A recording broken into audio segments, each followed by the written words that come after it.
50তম BCS preliminary পরীক্ষা আজ সকাল 10টা থেকে শুরু হয়েছে। এই কার্যক্রম চলবে দুপুর 12টা পর্যন্ত। ভোর থেকে পরীক্ষা কেন্দ্রগুলোতে পরীক্ষার্থীদের প্রবেশ করতে দেখা গেছে। ঢাকা ও অন্য 7টি বিভাগীয় শহরের নির্ধারিত কেন্দ্রে একযোগে এই পরীক্ষা শেষ হবে। 2 ঘণ্টা ব্যাপী এই এমসিকিউ পরীক্ষায় অংশ নিচ্ছেন 2,90,951 জন পরীক্ষার্থী। ঢাকা, রাজশাহী, চট্টগ্রাম, খুলনা, বরিশাল, সিলেট, রংপুর ও ময়মনসিংহ এই 8টি বিভাগীয় শহরের 190টি কেন্দ্রে একযোগে পরীক্ষা চলছে। ম্যাজিস্ট্রেট, কেন্দ্র পরিদর্শক এবং আইনশৃঙ্খলা রক্ষাকারী বাহিনীর সদস্যরা সতর্ক অবস্থানে রয়েছেন। সুষ্ঠু ও নকল মুক্ত পরিবেশ নিশ্চিত করতে পিএসসি সর্বোচ্চ সতর্ক অবস্থানে রয়েছে। এ গ্রেড ক্লিংকারের কনফিডেন্স সিমেন্ট, বাংলাদেশের হৃদয় জুড়ে।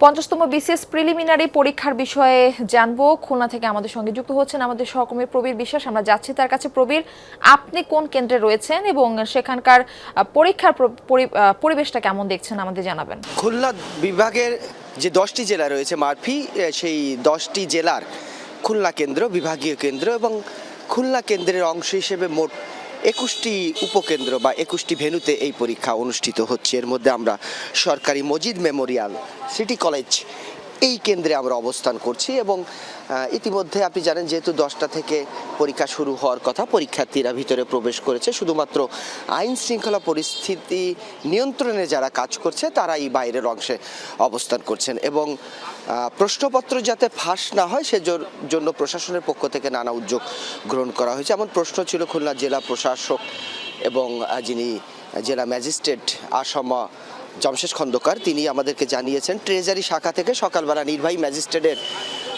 মাধ্যমে এই প্রশ্নপত্রগুলো প্রতিটা কেন্দ্রে পৌঁছানো হয়েছে এবং একইভাবে এখান থেকে খাতা তাদের কাছে যাওয়ার পর সেটি নির্বাহী ম্যাজিস্ট্রেটের মধ্য দিয়ে ঢাকা প্রেরণ করা হবে এবং খুলনায় যে 21টি কেন্দ্রে পরীক্ষা হচ্ছে এর মধ্যে 22,596 জন পরীক্ষার্থী অংশগ্রহণ করছে। আপনি বলেছেন যে 2 ঘণ্টা ব্যাপী এই 50তম বিসিএস এর প্রিলিমিনারি পরীক্ষা অনুষ্ঠিত হচ্ছে, যেটি 12টায় শেষ হবে। আপনাকে আগেই বলেছি প্রতিটা কেন্দ্রে পর্যাপ্ত সংখ্যক আইন শৃঙ্খলা পরিস্থিতি নিয়ন্ত্রণ করার জন্য আইন শৃঙ্খলা বাহিনীর সদস্যরা তারা কিন্তু অবস্থান নিয়েছে। এছাড়াও আমরা দেখেছি সাদা পোশাকে গোয়েন্দা নজরদারি রয়েছে।